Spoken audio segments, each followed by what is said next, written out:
मंथन।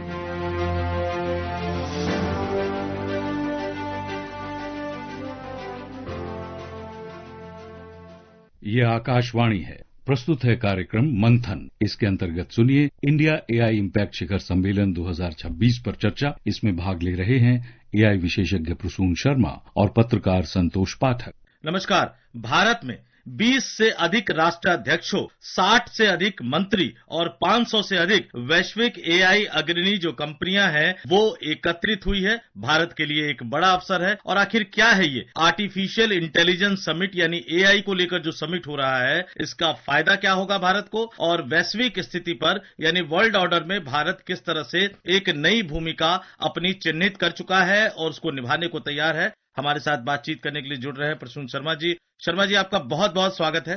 जी नमस्कार, बहुत बहुत धन्यवाद मुझे बुलाने के लिए। आइए सुनते हैं एआई समिट को लेकर सूचना एवं प्रसारण मंत्री अश्वनी वैष्णव ने क्या कहा। नौजवानों में बहुत उत्साह है एआई के लिए, और जिस तरीके से यहाँ पर एनर्जी दिखाई देती है, उस एनर्जी से स्पष्ट है कि विश्व भर में भारत की जो पहचान बनी है एआई के लिए, इंफ्रास्ट्रक्चर के लिए, टेक्नोलॉजी के लिए, जिस तरह से माननीय प्रधानमंत्री श्री नरेंद्र मोदी जी ने विश्व भर में देश की नई पहचान बनाई है, वो एकदम स्पष्ट इस दुनिया के सबसे बड़े एआई समिट में दिखाई देता है। प्रसून शर्मा जी, आप उसी समिट में मौजूद हैं, तो सबसे पहला और बड़ा सवाल जो कि आज सूचना एवं प्रसारण मंत्री साहब ने और जो आईटी मंत्री हैं अश्वनी वैष्णव साहब, उन्होंने कहा कि ये 5वीं औद्योगिक क्रांति है। तो किस तरह से 5वीं औद्योगिक क्रांति है, थोड़ा सा हमारे श्रोताओं के लिए स्पष्ट कर पाएंगे आप?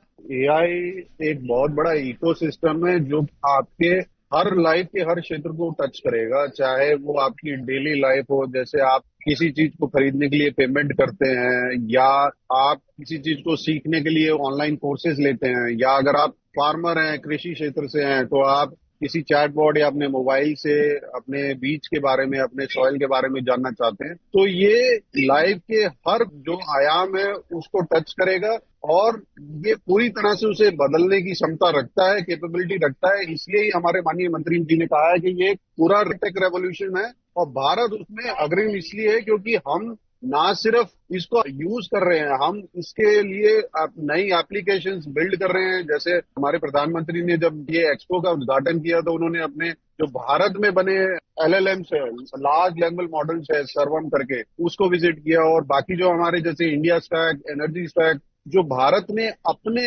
यहाँ पे जो एक एआई का इकोसिस्टम और एप्लीकेशंस बनाए हैं, वो ना सिर्फ भारत के लिए उपयोगी हैं, पूरे विश्व के लिए और खासकर ग्लोबल साउथ की। प्रसून जी, आपने बिल्कुल इसका जिक्र किया और प्रधानमंत्री नरेंद्र मोदी साहब ने भी कहा कि जो पूरी दुनिया के हित में आर्टिफिशियल इंटेलिजेंस के भविष्य को आकार देने में भारतीय प्रतिभा की असाधारण क्षमता को इस एक्सपो ने एक तरह से उजागर कर दिया है। लेकिन दुनिया के अन्य देशों की बात करें, बड़े देशों की बात करें और भारत की बात करें, दोनों में एक बेसिक फर्क है। चूंकि एआई को लेकर जिस तरह की चिंताएं जताई जा रही है, उसमें भारत ही शायद इकलौता देश हम कह लीजिए या गिने चुने देशों में कह लीजिए जो इस बात को आवाज उठा रहा है कि आर्टिफिशियल इंटेलिजेंस का प्रयोग जिम्मेदारी पूर्वक, समावेशी रूप से और व्यापक स्तर पर उपयोग करने की जो प्रतिबद्धता है वो भारत की प्रतिबद्धता है, और प्रधानमंत्री नरेंद्र मोदी ने इसको दोहराया है।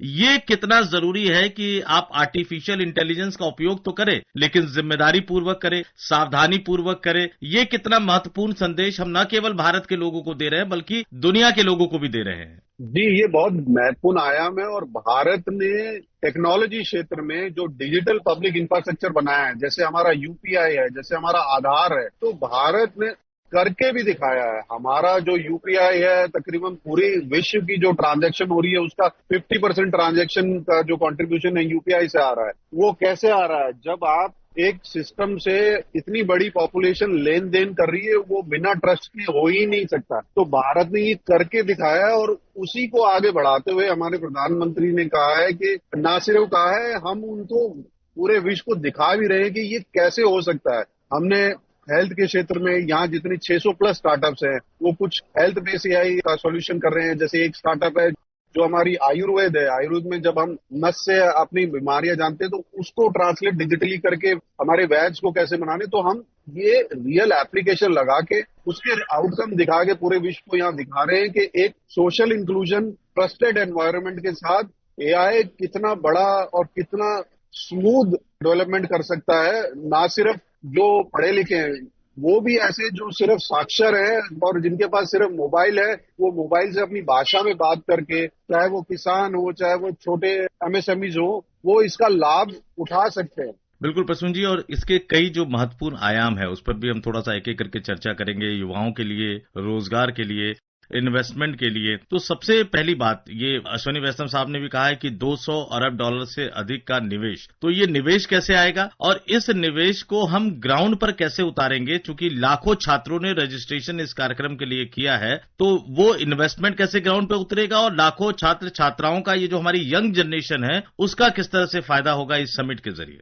जी, अगर आप नोटिस करिए कि ऑलरेडी 42 बिलियन के आसपास का अनाउंसमेंट हो चुका है पिछले 3 से 6 महीने में, जिसमें 3 बड़ी कंपनियां हैं, अमेजन है, गूगल है, माइक्रोसॉफ्ट है, उन्होंने इन्वेस्टमेंट की बात कही है, ऑल टुगेदर 42 बिलियन के आसपास। और साथ में ही भारत सरकार एक पूरा कॉम्प्रिहेंसिव नीति के साथ चल रही है, ना सिर्फ ये सबमिट करा रही है। अगर आप हमारे बजट में भी देखिए, हमारे बजट में इस बार इन्होंने अनाउंस किया है कि जो भी डेटा सेंटर खोलेगा उसको 20 साल तक का टैक्स फ्री होराइजन मिलेगा। ये एक बहुत बड़ा कदम है और बहुत अट्रैक्टिव कदम है पूरे टेक विश्व के लिए और खासकर एआई के लिए, क्योंकि आर्टिफिशियल इंटेलिजेंस को चलाने के लिए पहले आपको कुछ मूलभूत जो चीजें चाहिए वो है एल्गोरिदम, डेटा और प्रोसेसिंग या कंप्यूटिंग और स्टोरेज। तो जब आपके पास इस लेवल पे डेटा सेंटर्स होंगे, वो आपकी एआई इकोनॉमी को बहुत बड़े लेवल पे बूस्ट करेंगे।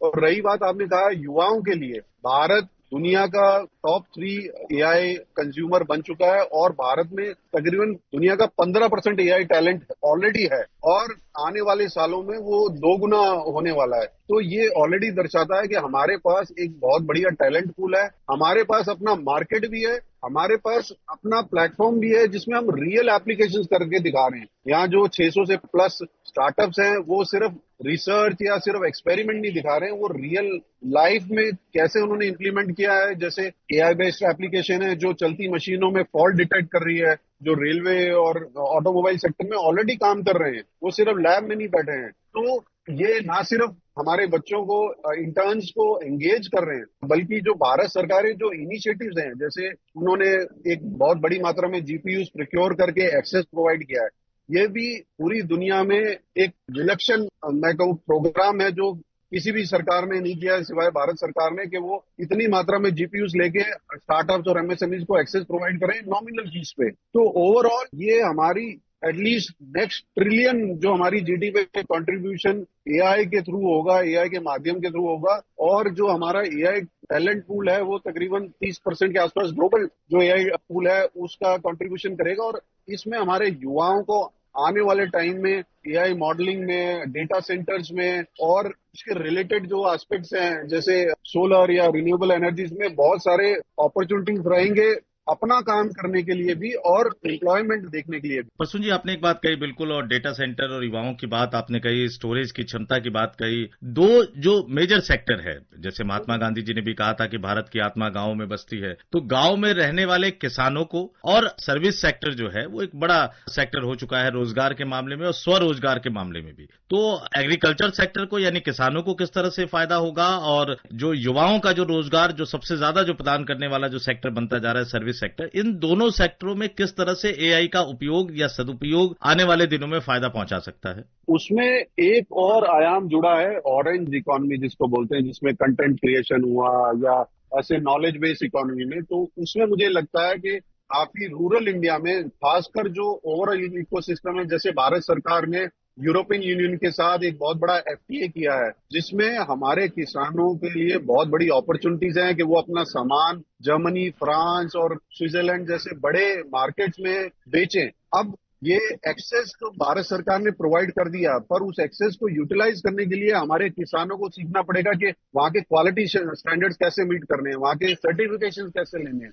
वो सब हमारे भारत के जो किसानों को बताने के लिए हमारी ये जो डिजिटल इकोनॉमी है जिसमें बहुत सारे कंटेंट क्रिएटर्स बनेंगे, वो बताएंगे किसानों को, उनकी भाषा में समझाएंगे कि ये कैसे कैसे ये आप क्वालिटी चेक्स कर सकते हैं, किसी देश में अगर करना कैसे कर सकते हैं, कहाँ पे आपको बेचना चाहिए। तो इस तरीके के बहुत सारे इन्फ्लुएंसर कंटेंट क्रिएटर्स आएंगे जो एनेबलमेंट करेंगे, और वो टीयर 3, टीयर 4 और हमारे रूरल इंडिया को ही एनेबलमेंट करेंगे, क्योंकि ये जो एफटीएज हो रहे हैं वो हमारे किसानों के लिए, हमारे जो हैंडीक्राफ्ट मैन्युफैक्चरर्स हैं उनके लिए, जो हमारे एमएसएमई से जो कल्चरल टेक जिसको बोलते हैं, चाहे हमारा योगा हो या योगा रिलेटेड मैट्स या आजकल योगा रिलेटेड टेक्नोलॉजीज है, वो सारे छोटे छोटे जो हमारे एमएसएमईज हैं उससे बहुत बड़ा बेनिफिट करेंगे। और एआई से जुड़े हुए जो युवा हैं वो एक बहुत बड़े एनेबलर्स बनेंगे, तो उनको भी अपॉर्चुनिटीज मिलेगी अपना स्टार्टअप या अपना एम्प्लॉयमेंट शुरू करने के लिए, और हमारे किसानों और एमएसएमईज की जो अर्निंग है वो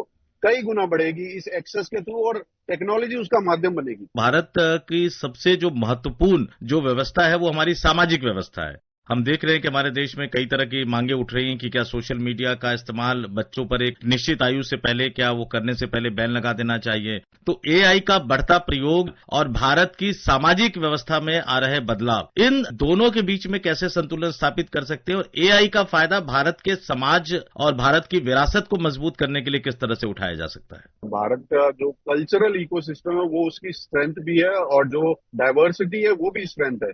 तो इसके लिए हमारी भारत सरकार जैसे हमारे डेटा लॉज बना रही है, नए आईटी पैक्ट बनाए, हम एआई रिलेटेड रेगुलेशंस भी बना रहे हैं, हम डीप फेक रिलेटेड जो मीडिया में चल रहा है या फेक चाहे इमेजेस हो या कंटेंट हो उस पे भी लगाम लगाने की कोशिश कर रहे हैं। ऑल्दो अभी ये नया है और इसमें काफी काम करना बाकी है, और ये कंसर्न्स भी जायज है, पर हमारी भारत सरकार सजग है, हमारे स्टेक होल्डर सजग है, और इसमें अवेयरनेस कैंपेन भी चल रहे हैं। जैसे कुछ कैंपेन्स में, जिसमें साइबर सिक्योरिटी में हम लोग भी भारत सरकार की एमएसएमई मिनिस्ट्री के साथ आईआईटी कानपुर के थ्रू हमने तकरीबन 10,000 एमएसएमईज को इसके बारे में एक स्ट्रक्चर्ड कोर्स भी दिया, जिसमें साइबर सिक्योरिटी, ये जो डीप फेक कैसे होता है, पेमेंट में सिक्योरिटी के लिए आपको कौन कौन सा डेटा शेयर नहीं करना चाहिए, और जो आपके सोशल मीडिया से जो आपको एक्सेस मिलता है या आपको कोई क्लाइंट मिलता है उसको कैसे वेरीफाई करते हैं। तो ये प्रयास चल रहे हैं, पर इसको बहुत बड़े लेवल पे करना पड़ेगा। आपका जो कंसर्न है वो बिल्कुल सही है कि ये एआई में बहुत बड़ी ताकत है,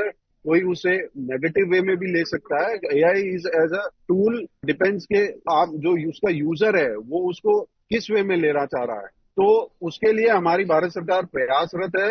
हाँ, अभी बहुत सारा काम होना और भी बाकी है, पर भारत जो है ऐसे यूज केस लेके पूरे विश्व को दिखा रहा है कि कहाँ फॉल्ट लाइन्स है और कहाँ रेगुलेशंस में ट्वीक्स चाहिए। तो उसमें मुझे लगता है कि ये एक इवॉल्विंग प्रोसेस रहेगा कुछ सालों तक, और फिर ये थोड़ा सा मैच्योर हो जाएगा। जैसे हमारा यूपीआई सिस्टम है, जैसे हमारा आधार है, जैसे हमारा कोविन ऐप है, वो अब वर्ल्ड क्लास हो गया है। और अगर आप देखिए भारत मंडपम में भी अगर आपको एक्सेस चाहिए तो आप अपनी डिजी यात्रा ऐप लेके एक्सेस कर सकते हैं। तो ये एक जो डिजिटल पब्लिक इंफ्रास्ट्रक्चर का जो हमारा रोड मैप है भारत सरकार का, वो काफी बड़ी अनेबलमेंट।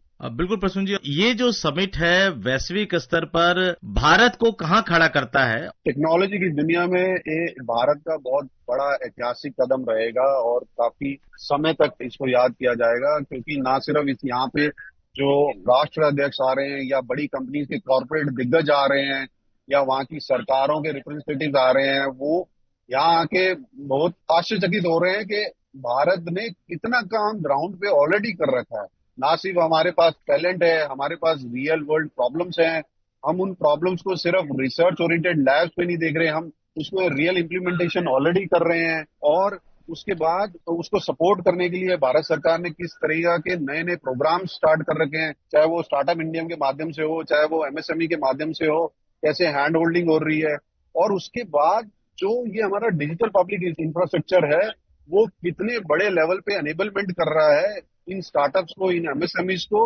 वो ना सिर्फ भारत के लिए बना रहे हैं, वो पूरे विश्व के लिए बना रहे हैं, क्योंकि भारत में जो बन रहा है वो जो भी प्रॉब्लम सॉल्वर या स्टार्टअप्स हैं वो मिनिमम रिसोर्स के साथ एक अच्छे प्राइस पॉइंट के सर्विसेज प्रोवाइड कर रहे हैं। बिल्कुल प्रसून जी, आपने तमाम महत्वपूर्ण जानकारियों को हमारे श्रोताओं के साथ साझा किया। इसके लिए और इस खास चर्चा में हमारे साथ शामिल होने के लिए आपका बहुत बहुत धन्यवाद। धन्यवाद। अभी आप सुन रहे थे इंडिया एआई इम्पैक्ट शिखर सम्मेलन 2026 पर चर्चा। इसमें भाग ले रहे थे एआई विशेषज्ञ प्रसून शर्मा और पत्रकार संतोष पाठक। ये कार्यक्रम आकाशवाणी के समाचार सेवा प्रभाग द्वारा प्रस्तुत किया गया। इसे आप हमारे mobile app News on AIR और YouTube channel News on AIR official पर भी सुन सकते हैं।